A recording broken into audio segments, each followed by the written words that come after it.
Greetings, Lighthead here. And, avid gamer as I am, this brief video, because Rockstar are watertight and so are facts on this game, marks the beginning of a week of video game videos in which I cover a few key games and concepts. And we all sit around dreamily dreaming about the awesomeness of games both old and new, which stimulate and titillate and do other nice, tingly, dopamine-related things to our brains. To begin with, we delve into the big pie, the big kahuna, the big game which threatens to be so big and so involved as to swallow the lives of modern gamers whole as they attempt to find new and exciting and stream-worthy things to do in Vice City, which we're all very glad to be revisiting in non-janky form this time. Sorry, PlayStation 2, but we've moved on since then.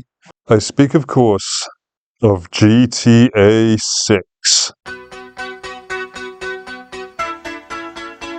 And as a quick aside, you may say that for a guy claiming he wants to fix the world's many, many problems only to make videos about gaming sounds a tad off-piste. Well, to you I would highlight that my usual ultimately I recommend trope is still at the end of the video, and that enjoying quality downtime is every bit a part of the world-saving effort. Because who can make such an effort if they're not enjoying themselves in the interim by playing awesome video games? Nobody wants to spend their off hours doing chores or engaging in self-flagellation. So that's my reasoning, and I'm sticking to it. You trolling trolls. Right, well, holy sh**. Just look at it.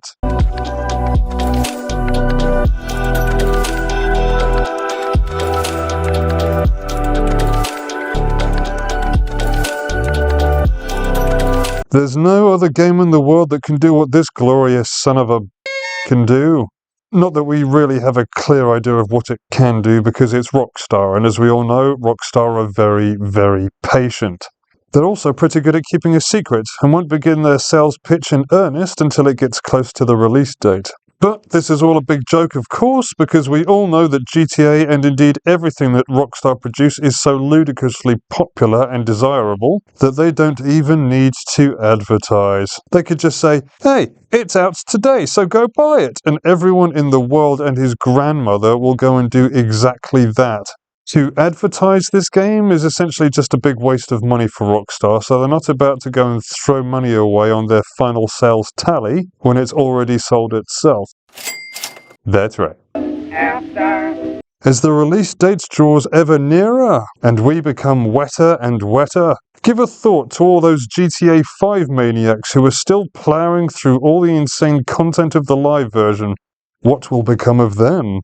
Will they up sticks and migrate as one people to number 6? Or will we see hardcore enthusiasts knuckle down even harder after having invested so much time on it? Nearly 12 years worth, in fact. Bloody hell, 12 years? Has it really been that long? Yep, don't expect the addicts to give up that fix right away. There's life in the old dog yet. But looking forward, we can logically deduce that number 6 will have a lot of the same infrastructure built around it. Are we to believe the rumours that Rockstar will, in fact, release 2 separate games? One single player and the other online?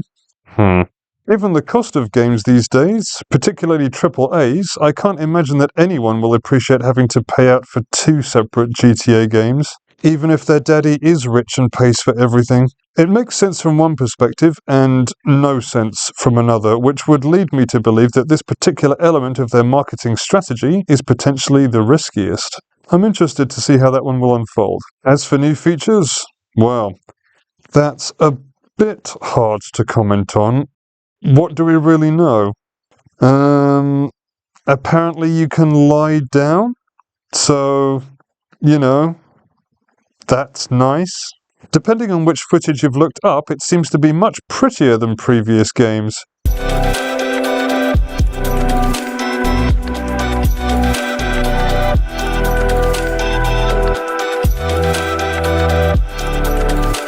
The character models are more detailed and less stiff like Lego men. NPCs seem to have a greater variety of dialogue, and the lighting appears sumptuous. Even the details on things like vehicle interiors are all looking lovely. and the increase in sub-games like darts, etc., and the whole nightclub aspect seem to be tweaking the odd nip. And there's twerking too. So that's, nice. And the improved character customization looks insane, with the ability to make your guy look like just about anyone.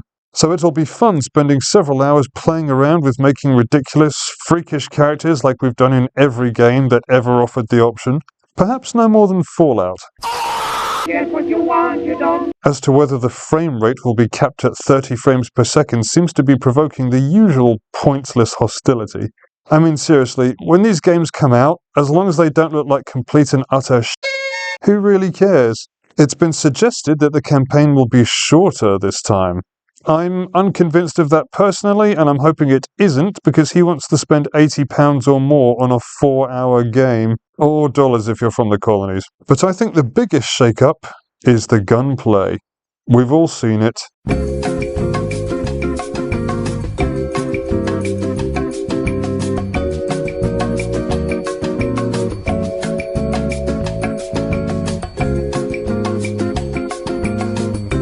First-person mode. And I don't know about you, but am I happy with this decision? I mean, does first-person even belong in GTA?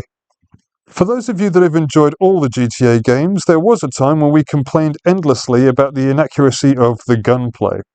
You locked on, sprayed, and hoped for the best, all while cursing the fact that the lock-on feature seemed to have a mind of its own. We spent years crying out for that change, and look, it's been given to us. And yet, like a spoiled child, I can't help but feel a pang of disappointment. Is it that it looks no better than any other first-person shooter? Is it that it's so different to the existing formula? I don't know, but it gnaws away at me. I can't sleep at night. Once again, we shall have to wait and see how it unfolds.